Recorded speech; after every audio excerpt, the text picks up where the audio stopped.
And for more on this, we're now joined by SABC News International Editor Sophie Mokoena. Sophie, thank you so much for your time. Perhaps to start here, the significance of the G20 Summit has itself evolved over the years, particularly in the post-COVID era and the post-Russia invasion of Ukraine era. That has really shaped what multilateralism looks like. The G20 is a very prominent multilateral body. Talk to us about the significance of this year's summit. I think this year is quite important, looking at the challenges the globe is facing or countries are facing, particularly the developing South, because you know that since COVID-19, the developing South is trying to rebuild. You have a situation where the developed North is making progress, and the developed North is supposed to help the developing South, and that is not happening. And therefore, there's hope that at this G20 summit, the focus will be on the developing South. As you know, that majority of poor people are in the developing South, and therefore you have to pay attention to the developing South. That is why the president of Brazil, Lula, invited even the other organizations that are dealing with ordinary people, the civil society, the unions and the NGOs, so that they can make input into what will be the main focus of the meeting. But let's take a listen at what Minister Lamula had to say, because yesterday he was able to address the civil society with the unions, the NGOs, on the margins of this G20, talking about what needs to happen, particularly taking into consideration poorer people, but also transformation of the multilateral institutions, which will be a key focus for heads of state and government. We envision a world where equal opportunities are not just a dream, but a reality for all, where every individual has the chance to thrive. This commitment extends beyond our present needs, ensuring that we do not compromise the ability of future generations to meet their own. Together we can weave a future that is not only just and equitable, but also sustainable, nurturing the hopes and dreams of those who will inherit the world we build today. We aim to build on the remarkable work of the past G20 presidencies, including Brazil, who have laid the foundation for the reform of global financial architecture with a clear intention to build fairness into the global financial system and ensure that the reform agenda delivers the intended impact and outcomes, reflecting the needs and demands of developing countries. South Africa will, of course, Sophie, want to make use of this platform, given that they're taking over the reins next year as the G20 leaders. President Ramaphosa will be leading the G20. Followed by him will be Donald Trump, who, will be visiting South Africa next year. And a great deal of conversations around South Africa-US relations has been ongoing over the last couple of months. Donald Trump has expressed his views on programs like AGOA, for instance, and isn't very keen on multilateralism. And so he then follows Ramaphosa. How does these two moments shape the conversation in Brazil today?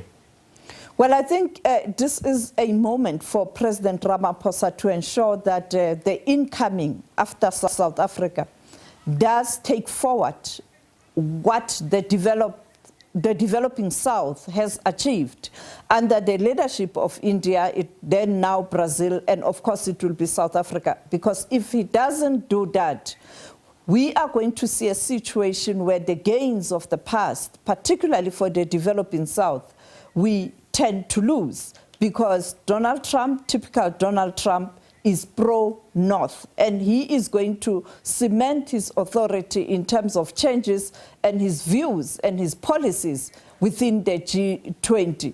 And also the issue of the transformation of the multilateral institutions. The president will have to emphasize on that, but also the transformation of the financial system.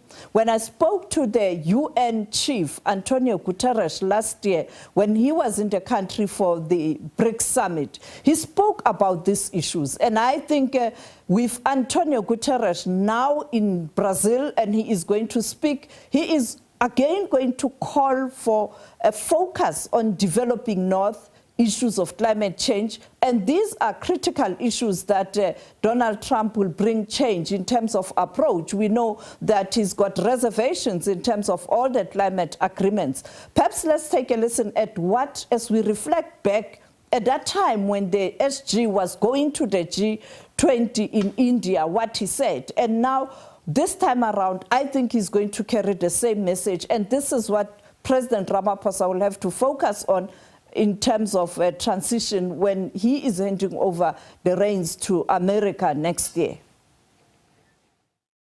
We need to think about what are the reforms that are necessary for multilateralism to be able to provide what it needs to provide to the world.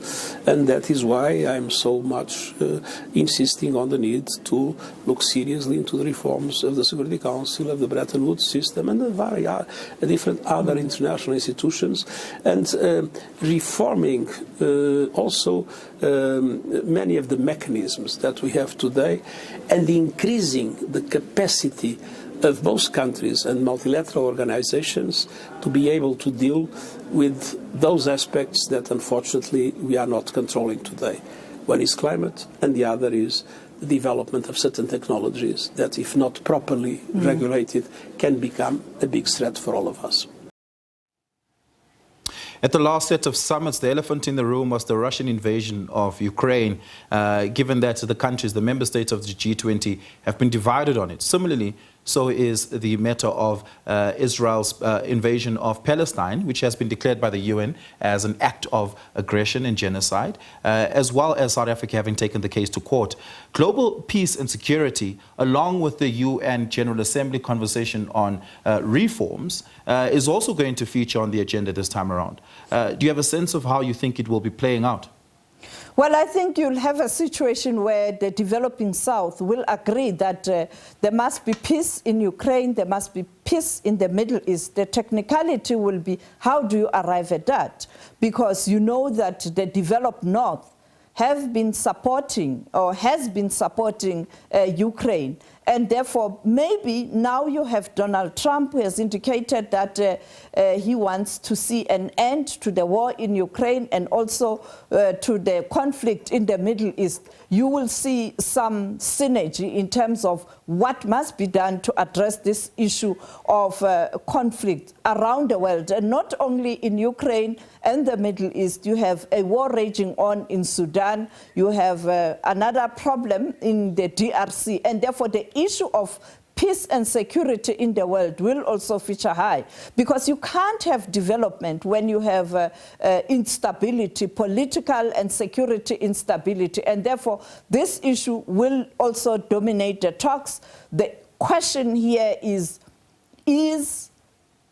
Russia and Ukraine, or both countries, are they ready to engage in negotiations? We had President Putin saying that he does believe that Donald Trump means business when he says he wants to see an end to the war in Ukraine, including the conflict in the Middle East. And therefore, these issues will come up. And I think during the address, I think it's going to be virtual by the president of Russia, Vladimir Putin. This matter will come up, and he will give an indication in terms of whether there's progress or there will be progress in trying to find a solution to this war in Ukraine. Yeah, that's all we have time for. Thank you so much for that. Really do appreciate it. This, of course, is also the first time that the African Union is a member state at the G20 Summit for the first time, and that is an important development.